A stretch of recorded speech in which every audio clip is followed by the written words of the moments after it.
निवेदन करेंगे, सारे दिन तुम बाकी के दिनों में जाओ, सारी समस्या का हल जम जम के बोलो जरा, एक लोटा जल। पर सावन के महीने में 2 लोटा जल। घर से चलो तो लोटे के ऊपर लोटा हो, डबल डबल। कब मंजिल डबल कर देगा, कब तुम्हारी आय डबल कर देगा, कब तुम्हारी जिंदगी के सुख को डबल कर देगा, पता ही नहीं पड़ पाएगा, पता नहीं चलेगा। और मंदिर में जैसे ही प्रवेश करो तो दोनों हाथ में, देहली पर चढ़ने से पहले 2 हाथ में कलश हो और शिव का मूल स्मरण, श्री शिवाय नमस्तोभ्यम बोलते हुए देवादिदेव महादेव को धार चढ़ रही हो, 2 ही हाथ, दोनों हाथ। श्रावण का पहला दिन, वैसे तो अभी आप गुरु पूर्णिमा की कथा सुनेंगे तो उसमें हम वर्णन करेंगे इस चीज का। श्रावण का पहला दिन और श्रावण का समापन का दिन, ये 2 दिन तुमरुका जी का नाम लेकर अशोक सुंदरी वाली जगह पर एक बेलपत्र अगर कोई समर्पित कर देता है तो उसके घर में वंश की कभी कमी नहीं आ सकती, उसके घर संतान जरूर होती है, पुत्र प्राप्त होता है, बेटी हो बेटा हो संतान अवश्य प्राप्त होती है, वंश बढ़ता है, ये वंश की वृद्धि थी।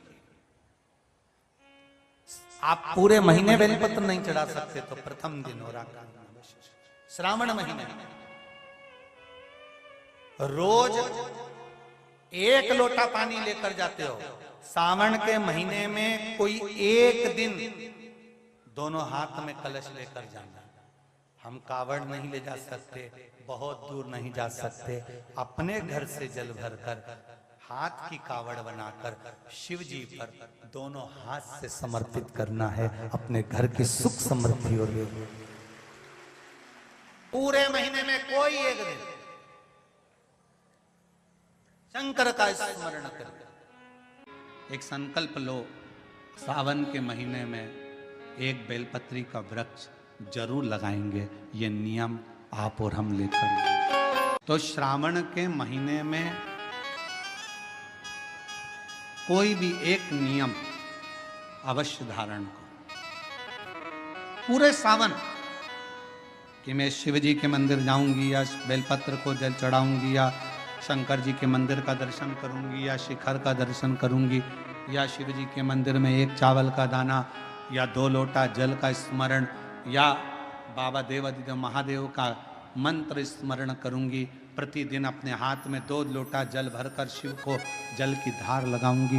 कोई भी एक नियम अपने श्रावण महीने में अवश्य, और नियम पूरा होता है तो बाबा करुणा एक पत्र है। शंकर को श्रावण प्रिय है, एक कारण कहा कि मंथन में जो विष निकला उस विष का पान किया और भगवान देवताओं ने, तो भगवान शंकर को श्रावण प्रिय है, एक कारण कहा कि मंथन में जो विष निकला उस विष का पान किया और भगवान देवताओं ने मिलकर भगवान शंकर का जलाभिषेक किया। दूसरा कारण कहा, माता सती ने शंकर को पाने के लिए श्रावण के महीने में ही सबसे ज्यादा साधना करी है।